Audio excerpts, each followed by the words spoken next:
10 नवंबर की शाम दिल्ली के लिए एक आम शाम नहीं थी।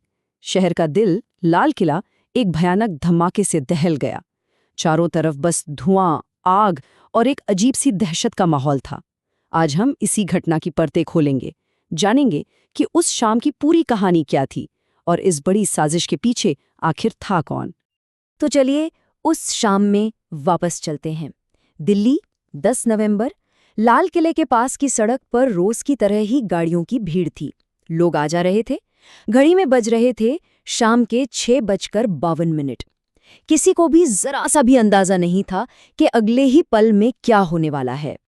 सब कुछ इतनी तेजी से हुआ, सोचिए, सिर्फ 7 मिनट के अंदर। शाम के 6:45 पर एक कार पार्किंग से बाहर आई और ठीक 7 मिनट बाद 6:52 पर वो लाल किला मेट्रो स्टेशन के पास एक रेड लाइट पर आकर रुकी। और फिर एक कान फाड़ देने वाले धमाके ने सब कुछ बदल के रख दिया। वहां जो लोग मौजूद थे उनके लिए वो मंजर कैसा रहा होगा, एक चश्मदीद ने जो बताया वो सुनकर ही रोंगटे खड़े हो जाते हैं। उनका कहना था, ऐसी आवाज हमने जिंदगी में कभी नहीं सुनी थी। ऐसा लगा जैसे कयामत आ गई हो।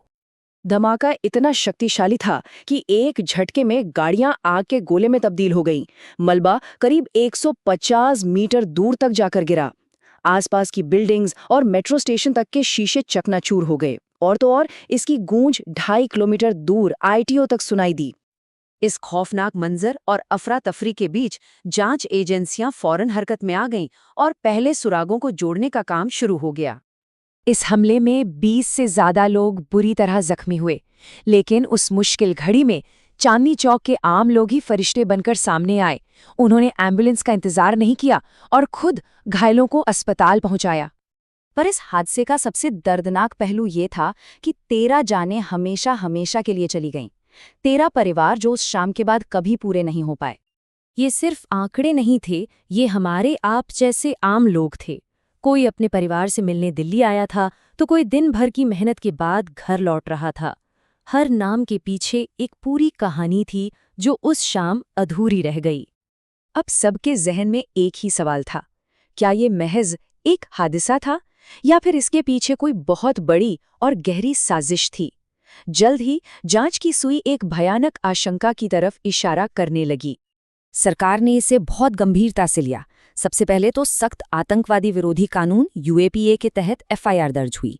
फिर खुद प्रधानमंत्री ने इसे एक विदेशी साजिश करार दिया और आखिर में केस देश की सबसे बड़ी एंटी टेरर एजेंसी एनआईए को सौंप दिया गया। मतलब साफ था, इसे एक आतंकी हमला मानकर ही जांच आगे बढ़ रही थी। लेकिन असली कहानी तो अब शुरू होनी थी। जांच में एक ऐसा मोड़ आने वाला था जिसने सब कुछ बदल कर रख दिया। एक ऐसा खुलासा जिसकी किसी ने दूर दूर तक उम्मीद नहीं की थी। इस धमाके की गुत्थी का सिरा दिल्ली में नहीं बल्कि कहीं और चल रहे एक पुलिस ऑपरेशन में छिपा हुआ था। कहानी की कड़ियां जुड़ती हैं दिल्ली से करीब 30 किलोमीटर दूर फरीदाबाद में। और हैरानी की बात यह है कि जिस दिन दिल्ली में धमाका हुआ, ठीक उसी दिन फरीदाबाद में 2 डॉक्टरों को आतंकवाद के शक में गिरफ्तार किया गया था। शुरुआत में लगा कि ये दोनों बिल्कुल अलग अलग मामले हैं, लेकिन ऐसा था नहीं। फरीदाबाद में पुलिस को जो मिला उसे देखकर उनके होश उड़ गए। जरा सोचिए, 3000 किलो से भी ज्यादा विस्फोटक, साथ में टाइमर, रिमोट, हथियार। ये किसी छोटी मोटी साजिश की तैयारी नहीं थी। ये तो दिल्ली जैसे शहर में कई बड़ी तबाहियां मचाने का सामान था। और फिर वो खुलासा हुआ जिसने सारी तस्वीर साफ कर दी। पुलिस सूत्रों ने कन्फर्म किया कि दिल्ली का धमाका और फरीदाबाद की ये गिरफ्तारियां दोनों एक ही साजिश का हिस्सा हैं। अब जांचकर्ताओं के सामने पूरा मामला खुलना शुरू हो गया था। अब जांच की सारी कड़ियां एक ही शख्स की तरफ इशारा कर रही थीं। एक ऐसा नाम जिसे इस पूरी साजिश का सबसे अहम किरदार माना जा रहा था। देखिए पुलिस ने कैसे एक एक करके परतें खोली। पहले एक गिरफ्तारी हुई, फिर उसकी निशानदेही पे दूसरी, और फिर इन दोनों से पूछताछ में एक तीसरे और सबसे अहम शख्स का नाम सामने आया जो अब गायब था, डॉक्टर उमर नबी। जांच के मुताबिक डॉक्टर उमर नबी ही वो शख्स था जो धमाके के वक्त उस कार में था।